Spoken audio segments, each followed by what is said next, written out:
Hey guys, and welcome to North Carolina, where I realized that I'm a 22-year-old adult, emphasis on the word adult, who doesn't know how to drive and has a toxic trait of thinking everything is walking distance. But anyway, come thrift with me where I'll show you all the places I thrifted in NC, also kind of a vlog, and be sure to watch until the end to find out everything that I got.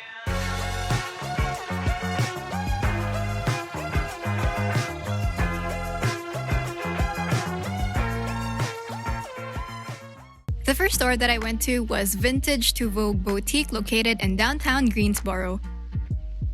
Most of the items here are from the 1990s and earlier, so you can find vintage overalls, high-waisted bell-bottoms, shirts, sweaters, coats, and dresses.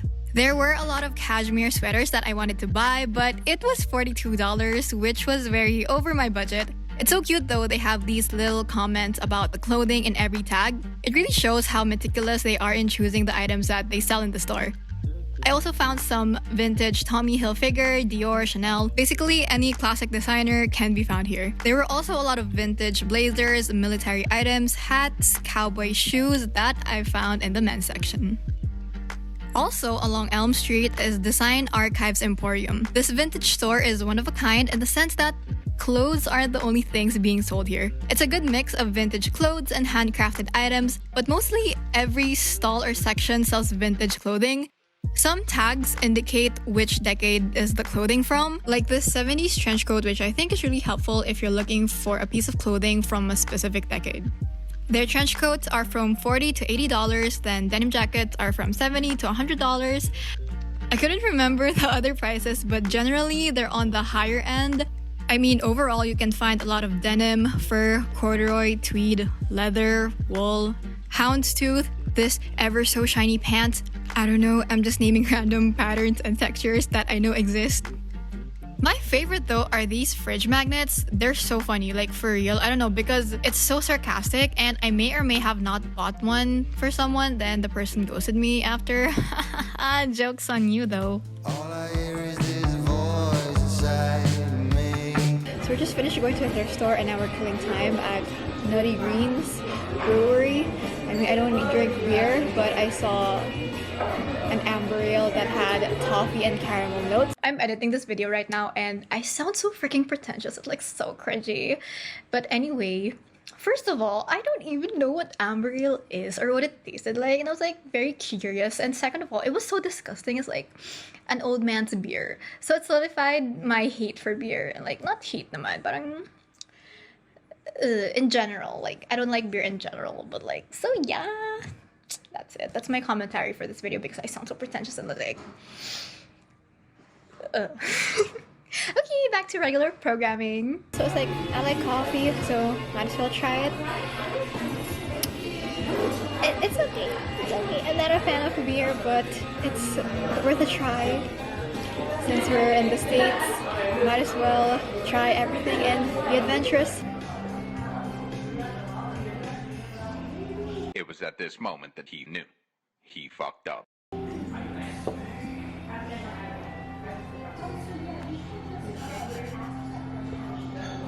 Staring out the window, reaching for a North Star, waiting just to wake up from this nightmare where you could be right back in my arms, dancing to the limbo, stuck here in the middle. You tell me that it's simple, but I could paint 1,000 different pictures of what is wrong. Knowing me being all extra and stuff, I did not just visit one Design Archives, but another in Winston-Salem. The difference was, they had this insane wall of cowboy boots, and now I'm regretting I didn't buy a single pair. I mean, like really though, every section is different in the sense that it's like different decades. I also saw some quirky neckties, some upscaled clothing, some wooden home decor, and so much more unique stuff can be found here.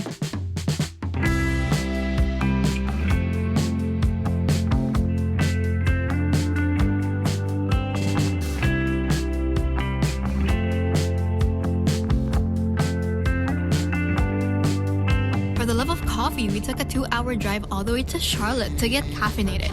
I'm just kidding, we went ice skating, but too bad my camera died, and yeah, that's so sad. All I hear is this voice inside me. So the next day, we went to a different thrift store. So it's my first time going to the Goodwill bins, and let me tell you, bring gloves.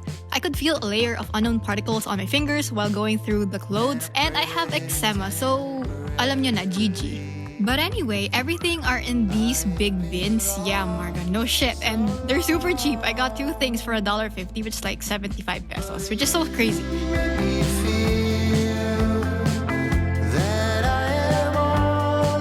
Of course, I had to take a look at the regular Goodwill store. The variety of clothes here range from shirts, sweaters, jeans, sweats, shorts, jackets, and bags that look like they're from the 2000s to 2010s. I wasn't able to find anything distinctly from earlier years, but I did find this leather trench coat though. It was an extra large, so I didn't get it because it was insanely oversized on me.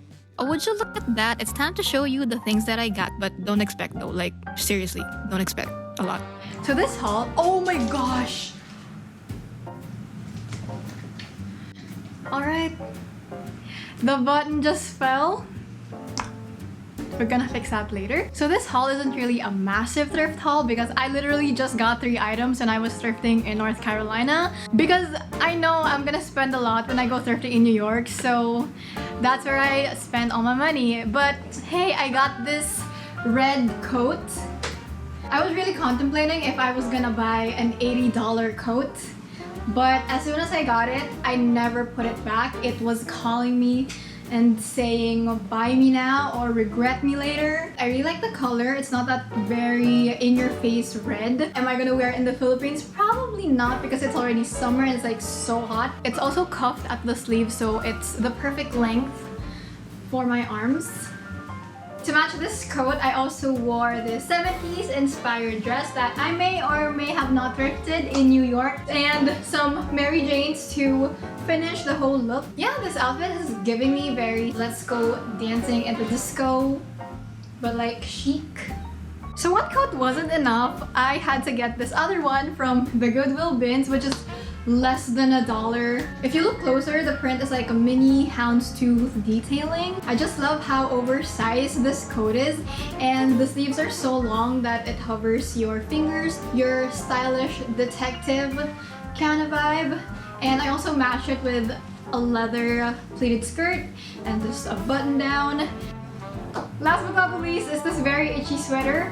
I also got it from the Goodwill bins. I thought it was a crop sweater, and it's wool. It's so itchy and it's so tight. I swear if I move, you can hear the material cracking. That's how tight it is on me. But yeah, together with the coat, everything was $115, around like that, or $160. You just need to do a lot of digging. So yeah, that's the end of today's video. I'm gonna change now because this cardigan is freaking hot. It's not conducive for the summer heat in the Philippines. I hope you enjoyed this video, and I will see you guys next time. Bye!